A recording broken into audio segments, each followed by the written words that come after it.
Focus of the day. Hello students, very warm welcome on the YouTube channel of analyst IAS. Recently Bharat में पिछले 4 सालों के बाद एक सर्वे कंप्लीट हुआ है जो कि स्नो लेपर्ड पर है। तो यहाँ पर जो इंपॉर्टेंट चीजें हैं वो जैसे कि प्रोग्राम क्या है, कितने लेपर्ड्स यहाँ अलग अलग जगह मिले, इसके अलावा इसकी कुछ की फाइंडिंग्स, किस स्टेट में ज्यादा किस स्टेट में नहीं है। आफ्टर दैट स्नो लेपर्ड के हैबिटेट के बारे में कुछ चीजें हम जानेंगे। After that will be studying our today's prelims and the mains practice question. So let's start. So why news? तो रिसेंटली जो 4 साल से एक सर्वे चल रहा है, ये भारत की एक्सटेंसिव सर्वे है। ये साइंटिफिक सर्वे था जो कि स्नो लेपर्ड की पॉपुलेशन को एस्टिमेट करने के लिए था, जिसमें देखा गया कि लगभग 718 स्नो लेपर्ड्स हैं in the wild area of the Indian. Now यहां पर कुछ चीजें हैं जैसे व्हाट इज दिस प्रोग्राम। तो ये जो प्रोग्राम है ये पहला एवर कॉम्प्रिहेंसिव साइंटिफिक एक्सरसाइज है जिसका एम है पॉपुलेशन देखना, खासकर की जो स्नो लेपर्ड्स जो कि भारत में है। यहां पे wild life institute of India ये नेशनल कोऑर्डिनेटर था इस प्रोग्राम के लिए, प्लस नेचर कंजर्वेशन फाउंडेशन जो है वो यहां पर इन्वॉल्व थी जो मैसूरू की है। इसके अलावा वर्ल्ड वाइल्ड लाइफ फंड और WWF इंडिया भी यहां पर इन्वॉल्व था। ये जो प्रोग्राम है ये सिस्टमैटिकली लगभग 70% ऐसे पोटेंशियल स्नो लेपर्ड हैबिटेट थे जिनको ट्रांस हिमालयाज रीजन के अंदर देखा गया। इसमें अलग अलग जगहें थी जैसे लद्दाख की यूटी, जम्मू कश्मीर है, हिमाचल प्रदेश है, उत्तराखंड है, सिक्किम, अरुणाचल प्रदेश। ये जो असेसमेंट था ये 2019 को शुरू हुआ था और 2023 को ये कंप्लीट हुआ है। एक मेटिकुलस, इसमें 2 स्टेप का फ्रेमवर्क था जो हमें यहाँ पे देखना है, जो इसमें इन्वॉल्व हुआ था। उसमें स्नो लेपर्ड को इवेल्युएट करना एक स्पेशल डिस्ट्रीब्यूशन के थ्रू, प्लस स्नो लेपर्ड्स को एस्टिमेट करना एक कैमरा ट्रैप लगा करके। ये 2 प्रकार थे जहां पे देखा गया। अब इसकी जो कुछ की फाइंडिंग्स आई हैं वो कुछ इस प्रकार से आई कि जो टोटल पॉपुलेशन यहाँ पे एस्टिमेटेड देखा गया है that is around 718 snow leopard यहाँ पे देखे गए थे। ये फिगर 10 से 15% जो ग्लोबल पॉपुलेशन है स्नो लेपर्ड्स की उनको रिप्रेजेंट करता है। नाउ रीजनल डिस्ट्रीब्यूशन देखे गए तो हाईएस्ट नंबर जो स्नो लेपर्ड्स थे वो लद्दाख में मिले थे। लद्दाख के बाद जो स्नो लेपर्ड्स मिले हैं वो उत्तराखंड में, हिमाचल प्रदेश में, ये अलग अलग जगह हैं। सबसे पहले Ladakh, then we have Uttarakhand, then Himachal Pradesh, Arunachal Pradesh, Sikkim, और उसके बाद जो सबसे कम मिले हैं वो जम्मू कश्मीर में मिले। तो ये खासकर इन रीजन्स में इनकी ये मिले हैं। मेथड जो यहाँ पे यूज किया गया इनको देखने के लिए वो हमने पहली बात की कि 2 थे।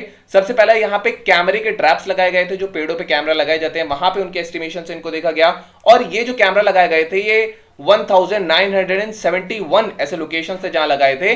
और जो पूरा ट्रेल है लगभग 13,450 किलोमीटर का जो ट्रेल था, इस ट्रेल के अलोंग यहां पे इनका एस्टिमेशन किया गया है। टीम ने रिकॉर्ड किया अलग अलग साइन जैसे कि स्कैट है, हेयर है या बाकी बॉडी के मार्कर्स जो होते हैं। ये एक अप्रोच देती है जो सिमिलर है जैसे कि टाइगर पॉपुलेशन का सर्वे होता है भारत के अंदर। बहुत स्टैटिकल यहां पे अप्रोच लगाई गई थी। जो wild life institute of India है इन्होंने सॉफ्टवेयर का इस्तेमाल किया था, कुछ स्टैटिकल मेथड्स यहां पे यूज किए गए थे नंबर एस्टिमेट करने के लिए इंडिविजुअल स्नो लेपर्ड्स का, जो अभी भी हैं, जो कि कैमरा पे भी कैप्चर नहीं हुए।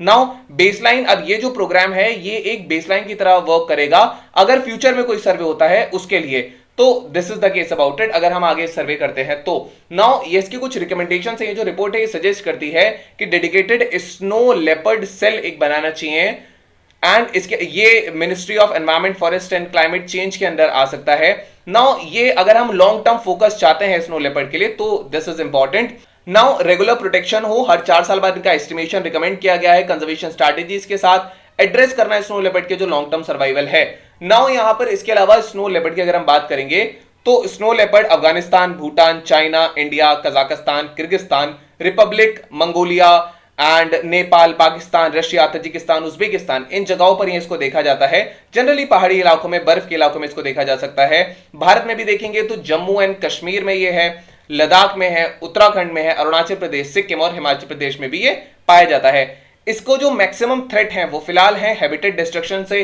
कोई इन्वेजिव स्पीशीज है उससे, क्लाइमेट चेंज से, पॉल्यूशन से, और ये कलेक्टिवली एक इंपैक्ट देते हैं उनके सर्वाइवल पर, जैसे उनका सर्वाइवल रेट कम होता चला जा रहा है।